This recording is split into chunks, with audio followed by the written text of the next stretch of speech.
Hey everyone, welcome back to True Legal Stories. In today's video, we're diving into something that doesn't happen every day in American courtrooms. Imagine walking into court expecting to defend your reputation, but instead uncovering something so explosive that it takes down a judge right in the middle of your hearing. That's exactly what happened to Karoline Leavitt. Before we get into this wild story, make sure to hit that subscribe button and turn on notifications so you don't miss any of our deep dives into the most fascinating cases from around the country. And let me know in the comments if you've ever witnessed anything sketchy in a courtroom. So picture this, a small courtroom in Manchester, New Hampshire. Nothing fancy, just wooden benches, fluorescent lights humming overhead, and a dusty American flag pinned to the wall. But to Judge Ronald Pierce, this was his personal stage, and that gavel? That wasn't just a tool of justice, it was his favorite prop. Karoline Leavitt walked in just before 10 a.m. that morning. She wasn't flashy, just a professional woman in a navy suit carrying a slim folder. But there was something about her demeanor that suggested she'd already been through worse and wasn't there to impress anyone. Especially not Judge Pierce. The judge glanced down at her name on the docket and couldn't resist taking his first shot. "Ah yes, Miss Leavitt, the woman with a reputation problem," he announced, loud enough for everyone to hear. The college students in the back rows shifted uncomfortably. But Karoline? She didn't even flinch. "I'm here to give my statement, Your Honor," she replied, cool as ice. "Oh, of course," Pierce said with a smirk. "Let's hear what you have to say about how someone allegedly ruined your precious little career." Her attorney, Malcolm Reyes, tried to intervene. "Your Honor, we'd appreciate a respectful tone. This is a defamation hearing." Pierce didn't even look at him. "Save it, counselor. Il run my courtroom the way I see fit." And just like that, the tone was set, one part intimidation, one part performance. This wasn't going to be a fair hearing. This was going to be Judge Pierce's show. When Karoline took the stand, her attorney handed her prepared notes, but she didn't read from them. Instead, she looked directly ahead and started speaking. "I came here today not to defend my reputation," she said. "That part's already been dragged through enough mud." I came here to tell the truth, because if I don't, I'm no better than the people who lead in the first place. Pierce couldn't help himself. "Admirable, but let's not turn this into a movie script," he said with a lazy smirk. Karoline continued, her voice never wavering. "Last year, after I left my role with the communications firm in Concord, a former colleague with ties to the defendant began spreading claims that I had falsified press statements and manipulated campaign data. I lost 2 contracts in a week. My landlord raised suspicions about my lease. I stopped being invited to local briefings. No one wanted their name attached to mine." Pierce leaned back, twirling a pen between his fingers. "And you're saying all this stemmed from a single comment made with the defendant at a fundraiser?" "Yes," Karoline answered without hesitation. "Because it wasn't just a comment. It was a calculated statement. And it was false." The judge raised an eyebrow. "Interesting." Her attorney rose again. "We'll provide context, Your Honor, along with witness statements and a timeline, but if we may." Pierce waved him off. "You'll get your chance, counselor." There was a tense pause. Pierce scribbled something on his yellow legal pad, chuckled quietly, and then muttered, "This should be fun." That's when Karoline really looked at him. Not just looked, but saw him. The arrogance. The power he thought he had. And something else too, a tiny trace of fear, like he knew this wasn't going to be the easy dismissal he expected. But before he could cut her off again, Karoline's attorney reached into his briefcase and placed a sealed folder on the bench, one the judge didn't see coming. The folder sat untouched, its tab marked only with the initials KL42. Pierce glanced at it briefly, then looked back at Karoline like it was some kind of bluff. "Go ahead," he said, leaning forward. "Finish your story." Karoline didn't waste time. She took a breath and started speaking, not with dramatics, but with the quiet precision of someone who had practiced every word alone in her kitchen at 2 a.m. "The fundraiser wasn't a coincidence," she said. "Neither was the timing of what was said about me. The man who made those comments, Jeremy Bellamy, isn't just a friend of the defendant. He was in line for a major contract with her company. The smear helped lock in that deal." Mein Name was just collateral. Pierce sighed and glanced at the clock. "So your claim is that a passing comment at a social event triggered a domino effect that ruined your reputation, and you believe this court should hold the defendant financially responsible?" "No," Karoline replied. "I believe this court should hear the full story before deciding what's worth accountability." The gallery had gone quiet. Even the students had stopped scribbling in their notebooks. Reyes handed her an email. "Please explain this document," he said. Karoline took it. This was sent 2 days before the fundraiser.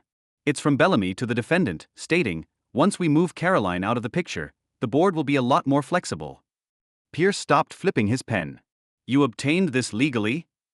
Reyes nodded. "Trug discovery, Your Honor." There was a pause. The judge's jaw tensed, but Karoline wasn't done. "What I didn't realize," she said, holding the paper, "was that this wasn't just a personal attack. It was business.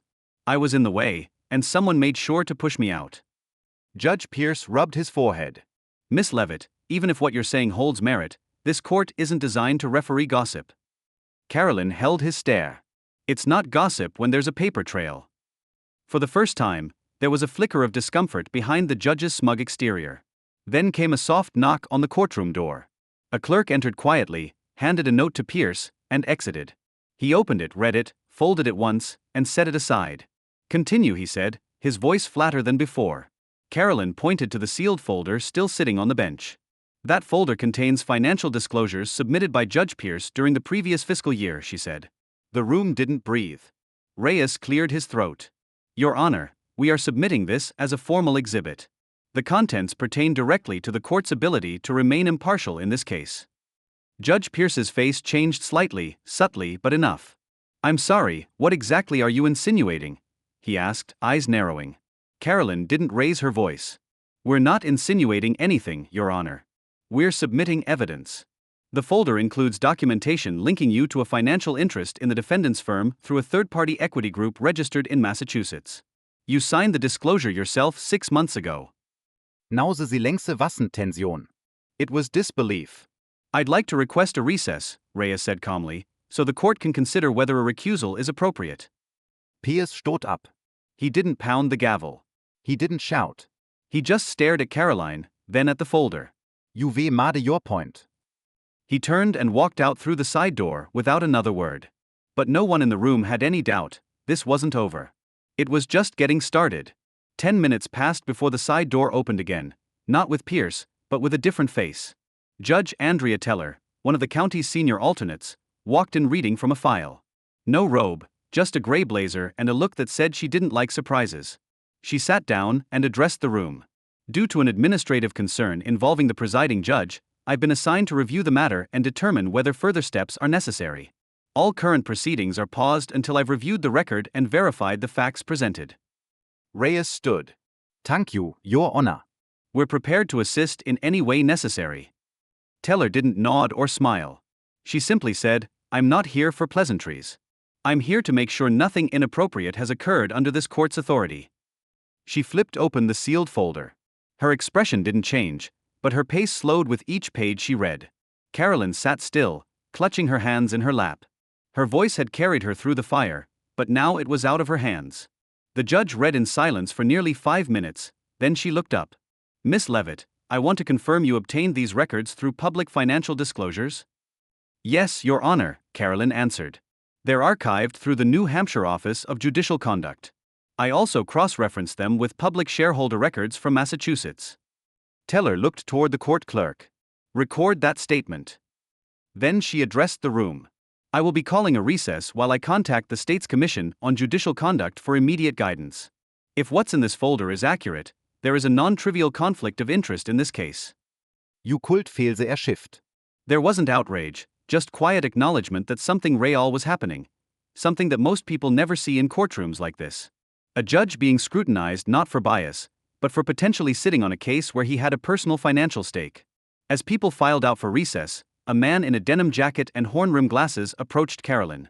"You're Leavitt?" he asked softly. "Yes." "I've been covering this court for a few years," he said. "Never seen someone put Pierce on his heels like that." Karoline didn't smile. "It's not about getting under his skin. It's about making sure people like him stop thinking they can play with other people's lives." He nodded, scribbled something in a small notepad, and walked off. Outside, the air was cool and dry. The granite steps of the courthouse were lined with students, attorneys, and one local news van that had just pulled up after catching wind of what happened inside. Reyes came out and stood beside her. "You did good," he said. "He'll fight back," she replied. "Guys like that don't just disappear quietly." "No," Reyes said. "But you made the first crack. Now we'll see what slips through." But just as they were speaking, a staffer rushed through the main doors, her face pale, her phone in hand, and a single sentence on her lips: "There's been a leak." The word leak spread through the crowd outside faster than anything Karoline had said on the record. Phones buzzed. Eyes widened. Someone whispered, "It's online," and within seconds, people were scrolling, reading, sharing. Reyes looked at the staffer, who handed him her phone, already open to a local legal blog called Granite Justice Watch. The headline read, "Breaking: Judge Ronald Pierce linked to investment group backing defendant in ongoing defamation case." Below that, screenshots, excerpts from the very documents Karoline had submitted in court, red circles highlighting Pierce's name, his signature, and the stake held through a third-party fund registered under Merriman Holdings. Karoline leaned in, reading over Reyes's shoulder. "This wasn't supposed to be public yet," he muttered. "Teller hadn't even ruled," Karoline noted. So Mione wanted this out now. It wasn't just the legal community catching wind of it. Within an hour, Mer had a breaking segment. By lunch, national blogs were picking it up with headlines like "Judge accused of sitting on case involving firm he secretly invested in and conflict of interest bombshell rocks New Hampshire courtroom." Inside, Judge Teller called court back to order. The room buzzed with tension. Karoline, Reyes, and even the defendant's team looked rattled, not because of the case, but because the story had escaped the courthouse walls. Teller sat calmly. She waited for everyone to settle before speaking.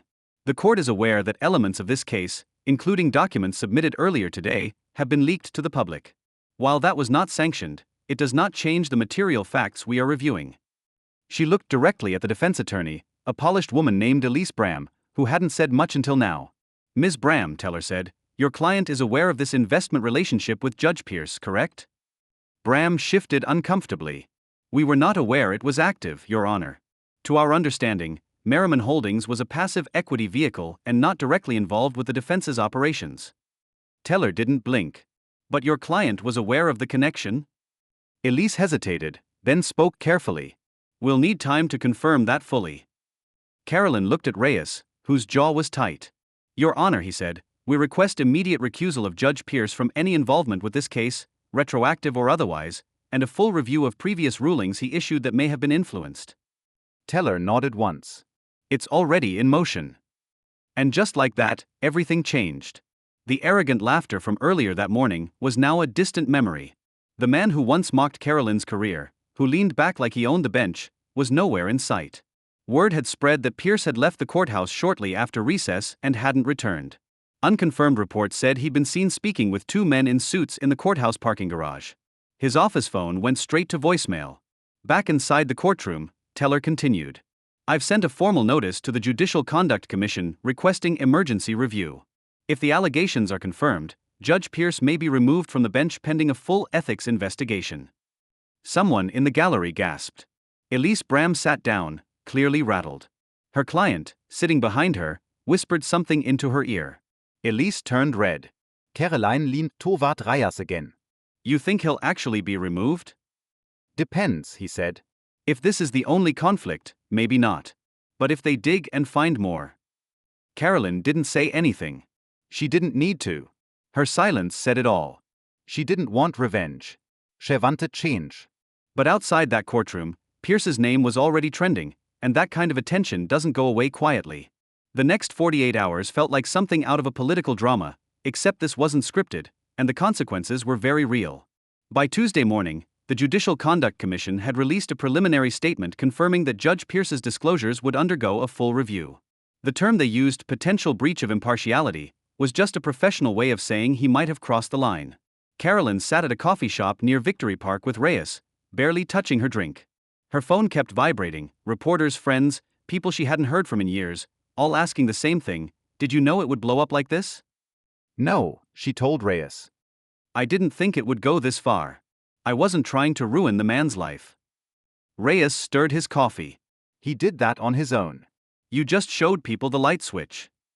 Pierce hadn't spoken publicly, but that didn't stop speculation. A local news crew caught him ducking into a law office on Hanover Street, looking every bit like someone being coached by a crisis manager. No robe, no arrogance, just a man trying not to look cornered. Later that day, Judge Teller reconvened the court to assign a new presiding judge for the defamation case. It was quiet in the room. No smirks. No sarcasm. No distractions. Just the facts. The case will resume under Judge Patrick Dwyer, Teller announced.